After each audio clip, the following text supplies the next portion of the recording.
Ladies and gentlemen, welcome to another live chat with James here at the studios in the ProPIcs studios in Vancouver, British Columbia. It is now 12:10 a.m. and I thank you for joining us. If you are joining the live chat and the live show, by all means use the comment section.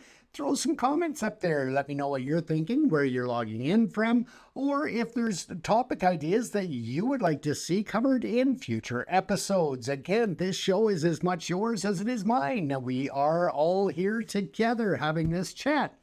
So again, let's move on with what we're going to cover tonight. Now, silence breeds fear. Yes, people are concerned about the delay of any information coming out about the crash of Air India Flight 171. We'll cover that in more detail tonight. We'll also cover NATO's tight walk, navigating the Donald Trump issue at the NATO summit. Of course, it has been abbreviated to a one-day summit where technically or typically it would be a two-day summit, but they wanted to try to keep Donald Trump on track and try not to let him derail the NATO summit. So again, treating him like a two-year-old, making adjustments to try and keep him in line and keep him behaving. So we'll cover that as well.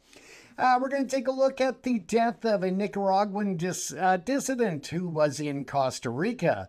He was shot down and murdered there. We will cover what's going on and why this is of significant importance, not only to Nicaraguans, Costa Ricans, but for the world as a whole as we continue to look at the transnational repression that's being played out by governments around the world.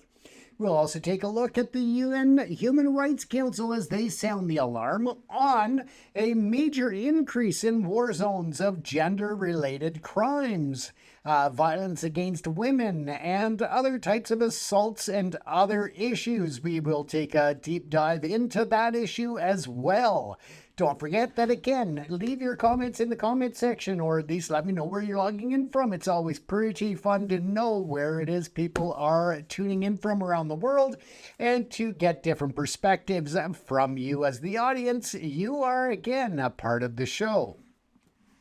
So let's carry on. Let's take a look first at the silence breeds fear. Families demanding answers as the Air India crash probe just continues to drag along. Now, at this time, it's been nearly 2 weeks after the horrific crash of Air India Flight AI-171, and a palpable sense of frustration and growing fear grips the nation. While Air India CEO Campbell Wilson urged calm and faith in the investigative process last Friday, the Aircraft Accident Investigation Bureau has maintained an unsettling silence, failing to release even preliminary findings or interim reports. This lack of official communication, compounded by disturbing reports of mishandling wreckage, is fueling speculation and raising serious concerns about the integrity and professionalism of the ongoing probe. Now, the devastating crash of the London-bound Boeing 787 Dreamliner on June the 12th, which tragically claimed the 260 lives on board and on the ground, demanded immediate, transparent action. This comes almost to the day of the 40th anniversary of the Air India tragedy of Flight 182 in June of 1985. Now, people are demanding the transparent action, and according to the aviation experts, fundamental investigative protocols such as securing the site, recovering flight recorders, and initiating preliminary analysis should have been well underway by now. Yet the AAIB has offered no formal updates on these crucial formalities. Now, instead, unsettling visual evidence has emerged showing the plane's wreckage becoming entangled in a tree during its transport in Ahmedabad. Such incidents, seemingly minor, are anything but. They underscore the shock and the lack of care in handling critical evidence, a misstep that could irrevocably compromise the entire investigation. Hopefully that is not the case, but again, it is a major concern. Now, we can take lessons from history and why every fragment matters in a situation such as this. The current situation harks back to historical aviation tragedies where compromised investigations left indelible scars of unanswered questions and lingering lack of definitive facts. Cases like the 1931 Nicaraguan crash, where souvenir hunters stripped the wreckage, or controversial findings surrounding Flash Airlines Flight 604 in 2004 serve as stark reminders. When expediency trumps accuracy, the true causes of a disaster can remain shrouded in doubt, denying victims and their families of the closure they desperately need and preventing critical safety improvements. So again, it's not only about the details of the crash, but also how to prevent them in the future. And when you look at every piece of wreckage, every scorch mark, every switch position on the control panel, these are all silent witnesses to what transpired. And that was explained by retired aviation safety investigator Prakash Sharma. He went on to say that a meticulous, methodical approach to collecting and preserving every single fragment of evidence is paramount. Any deviation, any rushed movement risks destroying vital clues that could lead to understanding the root cause and preventing future tragedies. Sharma also emphasized that a professional investigation prioritizes the totality of evidence and facts above all else. It's about reconstructing the narrative with irrefutable data, not responding to public pressure for quick answers. While the agony of waiting is immense for those impacted, rushing the process can lead to incomplete findings, misattributions, and ultimately a disservice to the memory of those lost. Now, of course, there's the call for integrity and transparency, and the families of the victims already grappling with unimaginable grief are now facing the additional burden of uncertainty and suspicion. Now, the silence from the AAIB, coupled with the visible mishandling of the crash site, has eroded public trust. They are demanding not only the answers, but an assurance that the investigation will be conducted with the highest levels of professionalism and integrity. The recovery of the black boxes, the digital flight data recorders, or DFDRs, DFDRs, and cockpit voice recorders, or the CVRs, have been confirmed, with international experts from the UK and the US joining the probe. However, the analysis of this critical data is a time-consuming process. While it is understood that comprehensive findings take time, the absence of even a basic timeline, an acknowledgement of preliminary steps completed, or a clear strategy for evidence management is unsettling.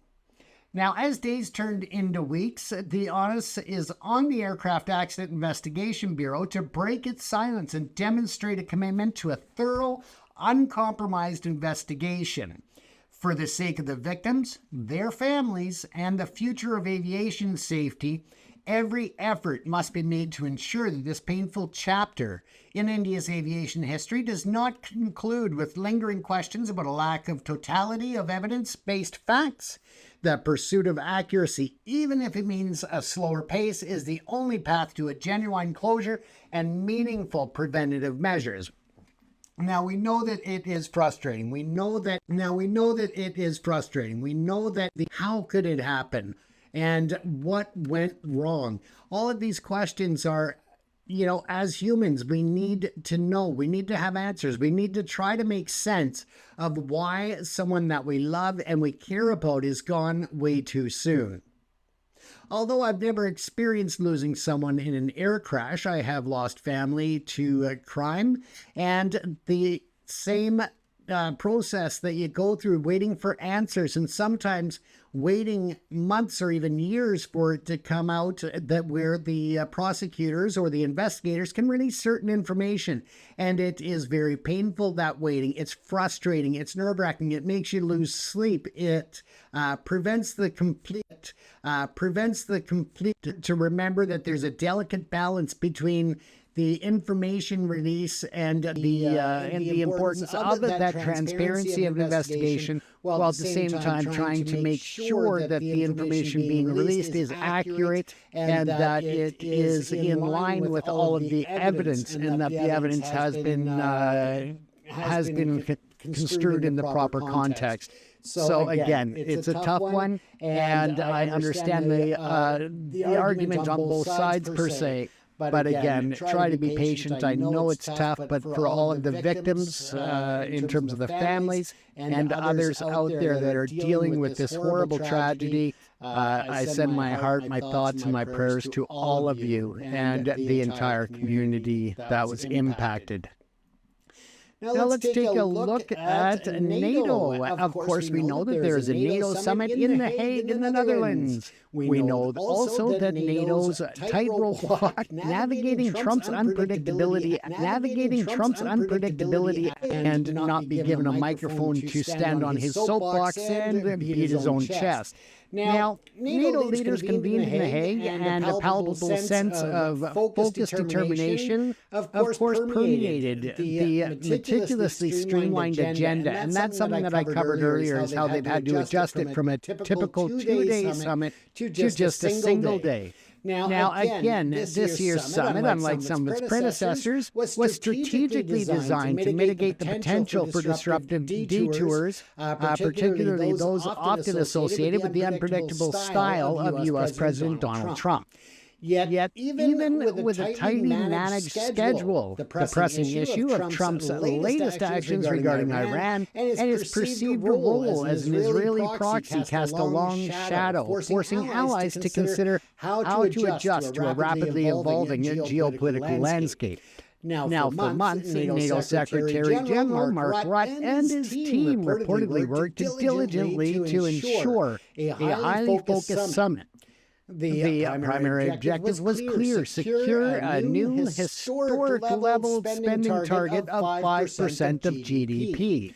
That, of course, designated for defense. A figure significantly higher than the previous 2% benchmark. This ambitious goal, championed by Trump for years, was largely pre-negotiated, aiming to present a united front and preempt any 11th-hour grandstanding or threats of U.S. withdrawal. We wouldn't believe that could happen, would we? The agenda was reportedly shortened, with a single intensive 2.5-hour session for the main North Atlantic Council meeting, a stark contrast to multi-session formats of past summits. The communique, too, was kept brief and to the point, reflecting a desire for directness and a collective of that assessment, of the threat assessment.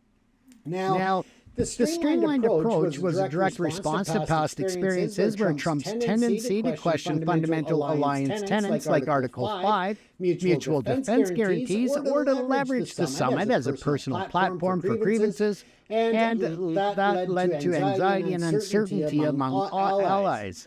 By front-loading the defense spending agreement and simplifying the formal proceedings, leaders hope to control the narrative and underscore the alliance's unity commitment to collective defense in a more dangerous world.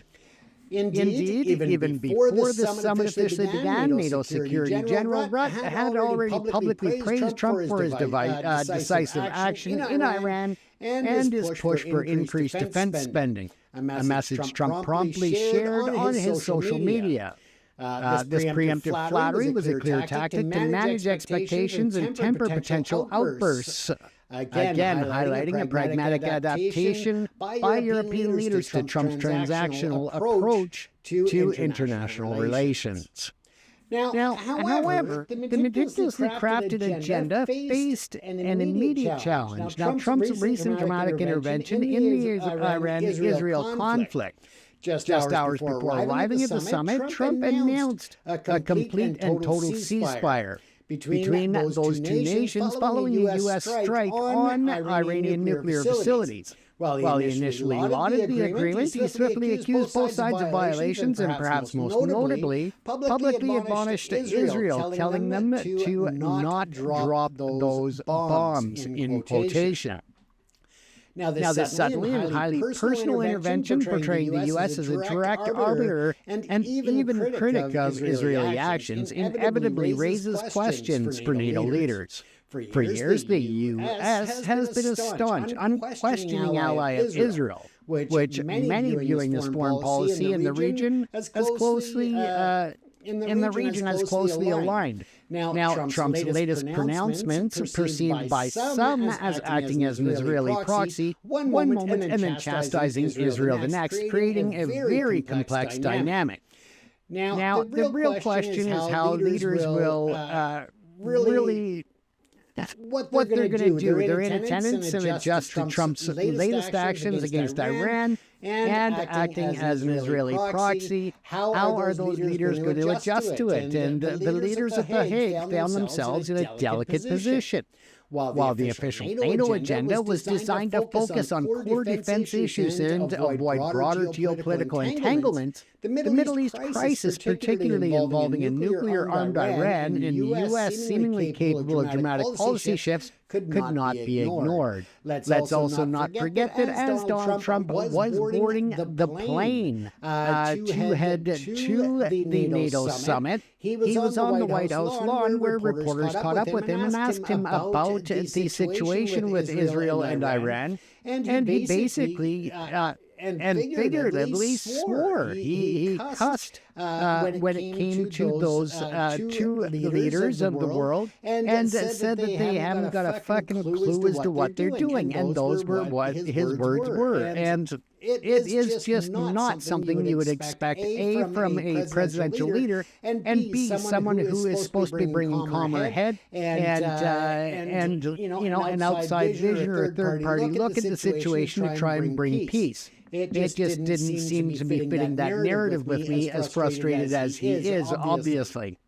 Part of that could have been also the latest reports, and again, this is referring to his own intelligence community, stating that the damage that was done to the uranium enrichment facilities was not as extensive as Trump and Pete Hegseth had claimed. They had claimed the complete annihilation of those facilities, and now it's coming out that that may not be the case, and that it may have only set Iran back by up to 4 months. So again, we'll have to watch how this fact comes out, or these facts, and see what is actually true. But again, we know that Donald Trump tends to spout off and open his mouth with nothing but shit coming out in terms of lies and misdirected information, disinformation and misinformation. So again, we'll have to wait and find out what the truth is. As we know, we cannot trust the U.S. administration to give us that in this current day and age of political tensions in the U.S. and political leadership.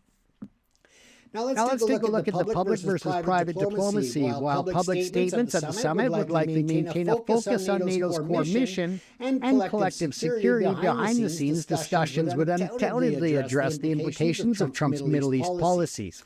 Allies will seek clarity on the U.S.'s long-term strategy in the region and how it might impact European security interests. And if history is any dictator of the future, I would think that Trump probably doesn't really have a forward-thinking plan, because he anticipates that everybody is going to bow down to him and listen to his directive to stop the war. Now, reinforced European autonomy. Now, Trump's unpredictable actions, particularly his questions on Article 5, have consistently pushed European allies to consider greater strategy autonomy. His direct intervention in the Iran-Israel conflict, irrespective of its immediate outcome, will likely reinforce the urgency for Europe to develop its own robust foreign security and foreign policy when it comes to defense capabilities, lessening reliance on potentially mercurial U.S. leadership. And again, we need to also just understand that Trump is very unpredictable. It depends on which way the wind is blowing that morning, whether or not he would actually come to the aid of NATO members if they were to be attacked, or if he would just sit back and take a wait-and-see approach.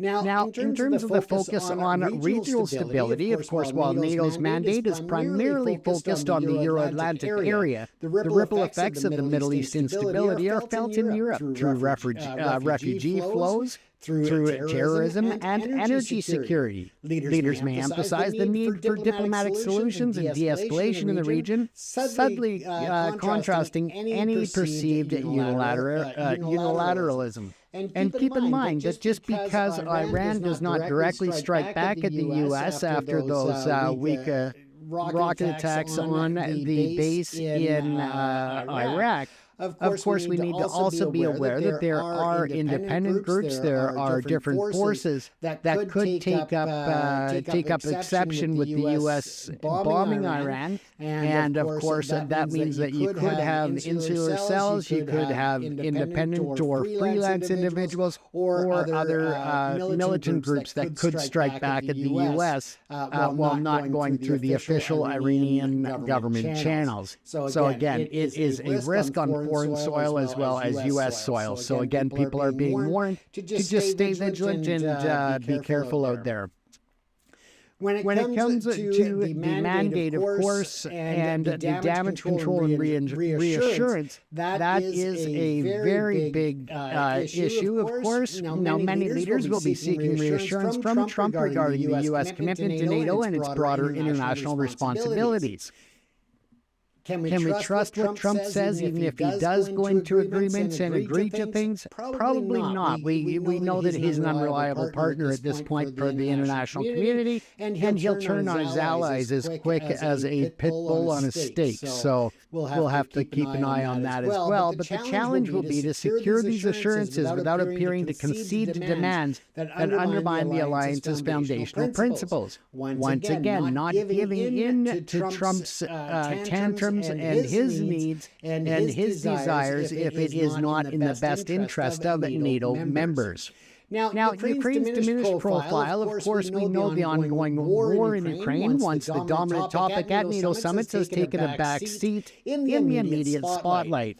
While support for Ukraine remains on the agenda, the U.S. is waning appetite for significant new pledges under Trump, coupled with the Middle East crisis, could see Ukraine's role at the summit appear reduced. With that said, of course, Mark Rutte and others did meet with President Zelensky, and they have vowed to continue their unsteadfast support for Ukraine and to definitely look at other possibilities to increase pressure on Russia to come to the table to find some kind of a ceasefire and a peace agreement that does not capitulate everything to Putin. Again, that brings up another Trump challenge in trying to get Putin to agree with anything if Trump is not on board and instead backs his friend Vladimir Putin. So we'll watch and see how that plays out. Now, Trump's self-inflicted trade wound is an unintended consequence of his increased NATO spending. Donald Trump persistently demanded for NATO members to increase their defense spending to 5% of GDP. Now, this has often been framed as a way to ensure equitable burden sharing within the alliance. With that said, however, a significant and perhaps unintended consequence of his broader trade policies and now the resulting erosion of trust in the United States as a reliable economic partner is now disrupting what was likely a silent, self-serving motivation for this push.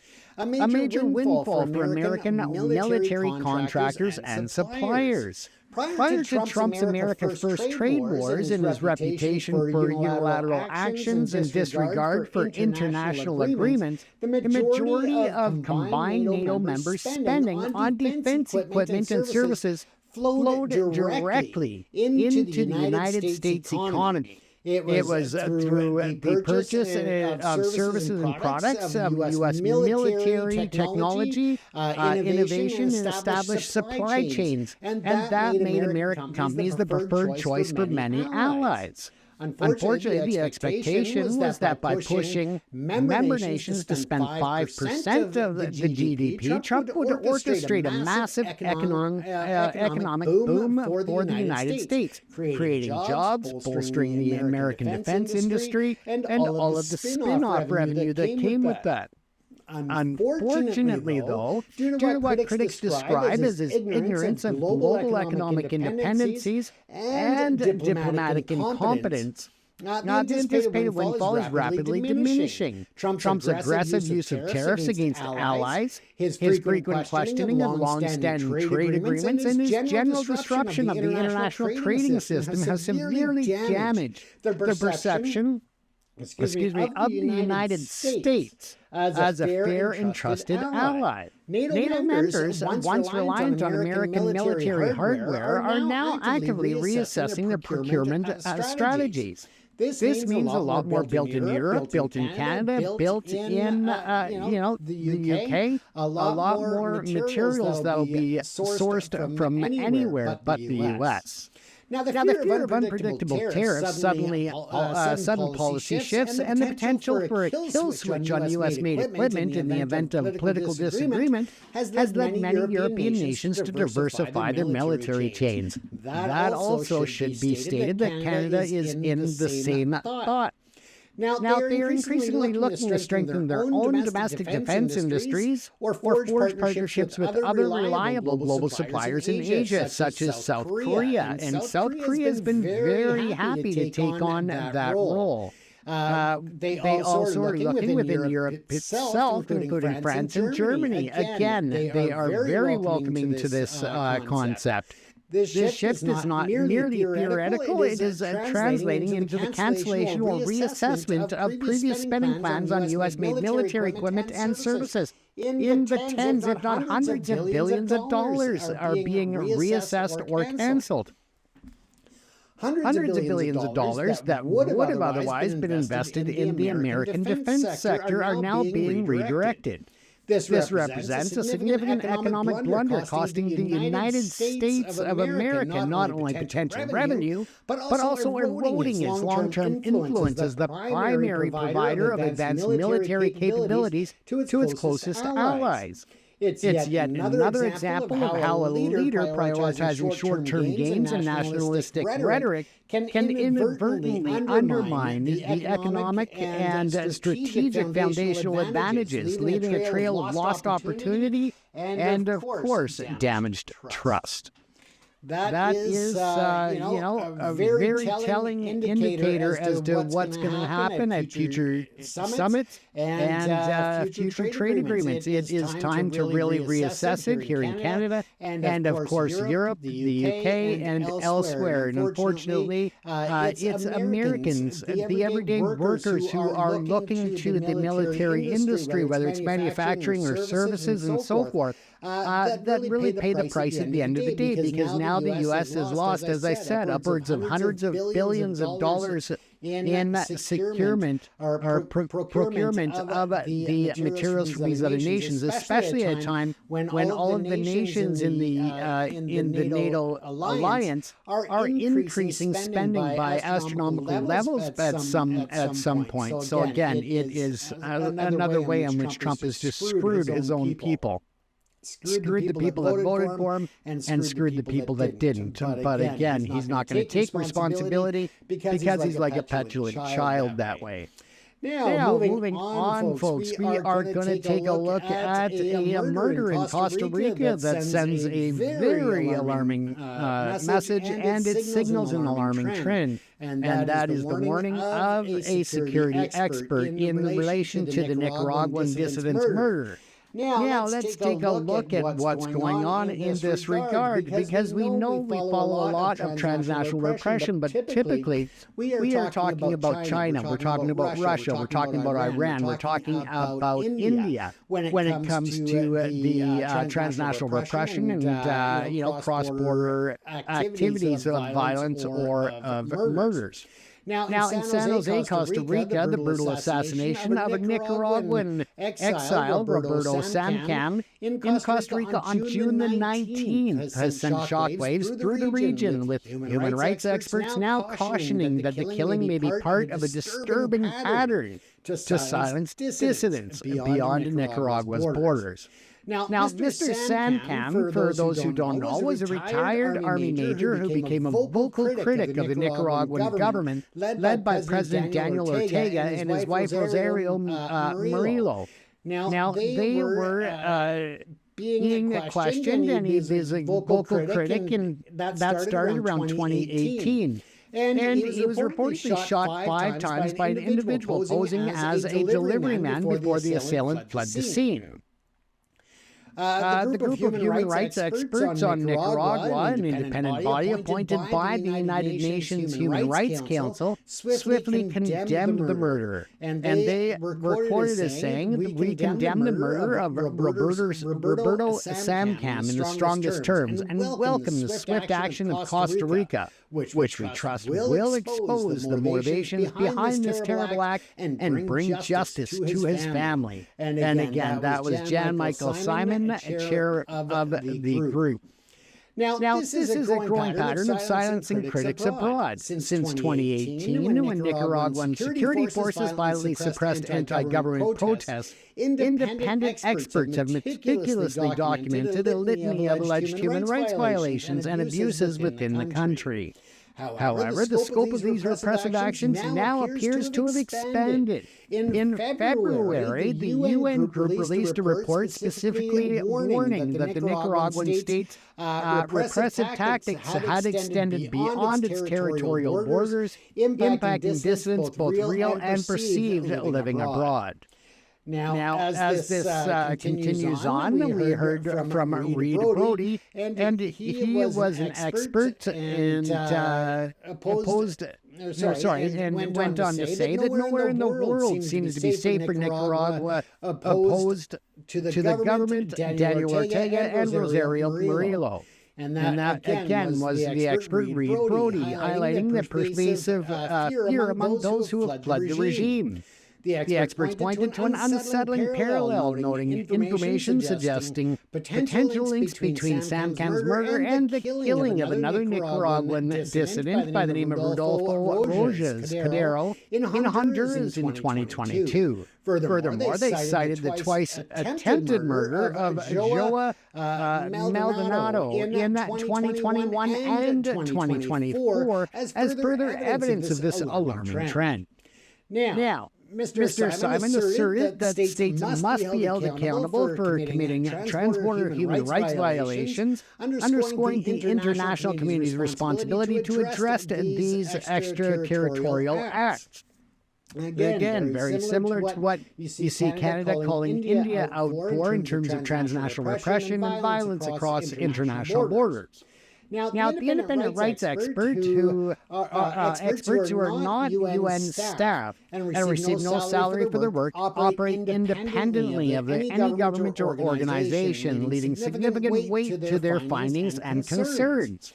The international community now watches closely as Costa Rican authorities investigate Samcam's death with the hope that their efforts will not only bring justice to his family, but also shed light on the deeper motivations behind what experts fear is a coordinated effort to silence Nicaraguan voices critical of the current government no matter where they seek refuge.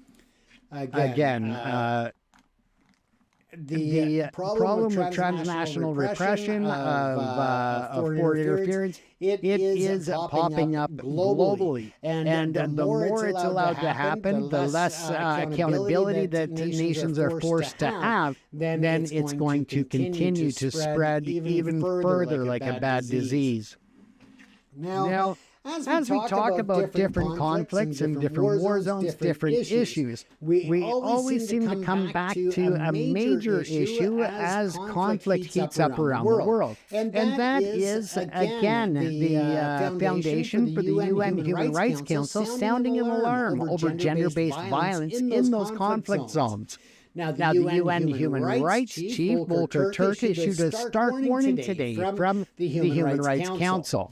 He was declaring that gender-based violence, particularly sexual violence in conflict zones, is not only rising, but is being deliberately wielded as a weapon of warfare. A shameless repudiation of the basic rules of warfare, independent human rights groups echoed his urgent plea, highlighting a crisis of impunity and neglect. Now, Turk's address underscored a sobering reality that despite a quarter of a century since the UN Security Council adopted the resolution affirming women's crucial role in conflict, preventing and peace building, and emphasizing the importance of ending impunity for sexual violence, the international community is failing. We're not meeting the minimum requirement to prevent women from being silenced and support their participation and leadership in building peace, Turk stated with evident frustration. Now, his office has meticulously documented thousands of horrific cases across numerous conflict-affected areas, including the Congo, or the Democratic Republic of the Congo, Israel, the occupied Palestine territory, Haiti, Sudan, Ukraine, and other regions. These are not isolated incidents, but instead a part of a disturbing pattern. One such case is that of Aisha, a 17-year-old survivor from Darfur. Her village was attacked, and she endured unspeakable violence, becoming one of many horrific cases contributing to the grim statistics. Aisha's harrowing experience reflects the calculated brutality Turk described. Fighters are being encouraged. Turk described. Fighters are being encouraged. This systemic targeting aims to shatter communities and suppress dissenting voices. Again, we see that where it is meant to quash the dissent.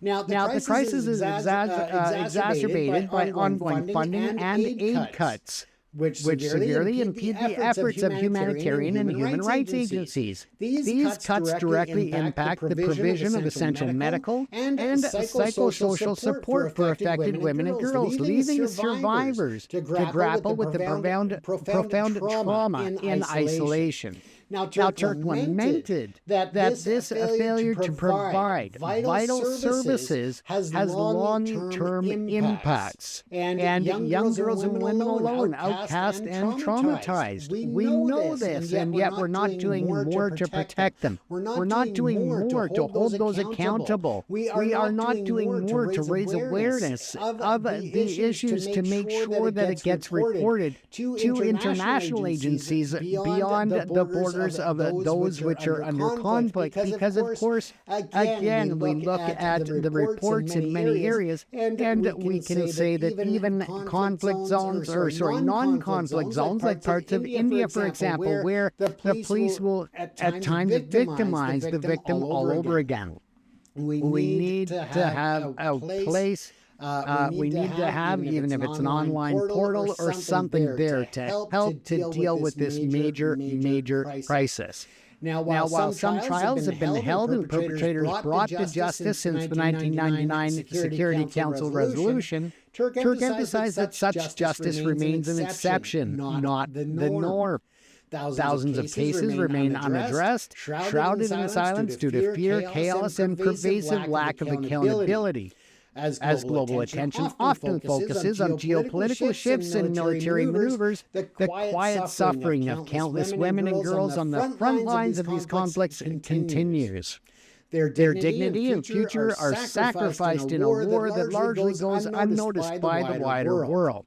The UN call, amplified by the human rights advocates, serves as an urgent reminder of those of the imperative to listen, to act, and to uphold the fundamental principles of human decency in times of conflict. So again, do what you will with that, but I hope that you will learn more about this issue and take steps, whatever steps that may be, to help organizations that are out there to assist the victims of the violence and the gender-based violence within these conflict zones, because it is a real issue. And as we see a broader scope of different conflicts happening around the globe, we're going to see more of this instead of less, and we want to try to get a handle on it before it's too late. before there are just thousands more victims lined up to try and get some type of recognition for the trauma in which they're subjected to, and not have anybody there to assist them. So it's very important to note that again came out of Geneva from the UN Human Rights Council. We need to do better, and hopefully as a world we can start to put pressure on politicians to pressure their counterparts in other countries, even during times of crises and war. It does not mean that they have a right to act like animals. With that said, folks, thank you again for tuning in to another live chat with James, coming to you from the studios here at ProPIcs TV in Vancouver, British Columbia. I would like to invite you back again tomorrow night at approximately 12:15 a.m. Pacific Standard Time for another episode of Live Chat with James here on TikTok. Our handle on TikTok is PPCM News Entertainment. And you can find us online. Just search ProPIcs Canada or go to ProPIcsCanada.com, and you can find the links to all of our social media platforms. Also, if you are watching a rebroadcast of this or listening to it, whether it's on our Substack account, YouTube, TikTok, or any other platform, please feel free to like the episode, to also follow us or subscribe to us, and share it with others. Get the information out, as we're always looking to increase our viewers, and as that increases, we are able to extend further the coverage that we offer. Once again, if you are interested in supporting the channel, you can always add stars or different platforms, but you can also go to the PPCM Fund for Good that helps with our different projects around the globe to assist people in need and to keep the channel running. And that is available at www.ProPIcsCanada.com. That's ProPIcsCanada.com. And finally, I would like to thank one of our episode sponsors, and that's Carey Movers of Metro Vancouver, a family-owned and operated moving company offering residential, commercial, office, and piano moving for several decades. You can find them online at www.careymovers.com. That's K-A-R-Y movers.com. Western Canada's favorite company for local and long-distance moves throughout Western Canada. As I said, they are a local family-owned and operated company that's been servicing the region for decades. Give them a call at 604-687-1746. And thanks again to Carey Movers for helping to bring these programs or these episodes to you on this channel. Don't forget to like, follow, and subscribe, ladies and gentlemen. Also, don't forget to leave your comments. Even if it's just letting me know where you're logging in or where you're watching the episode from, anywhere in the world. It's always cool to know where the viewers are located. So take care, everyone. Stay safe. This is James Kuzno coming to you from the ProPIcs Studios in Vancouver, British Columbia, Canada. Take care.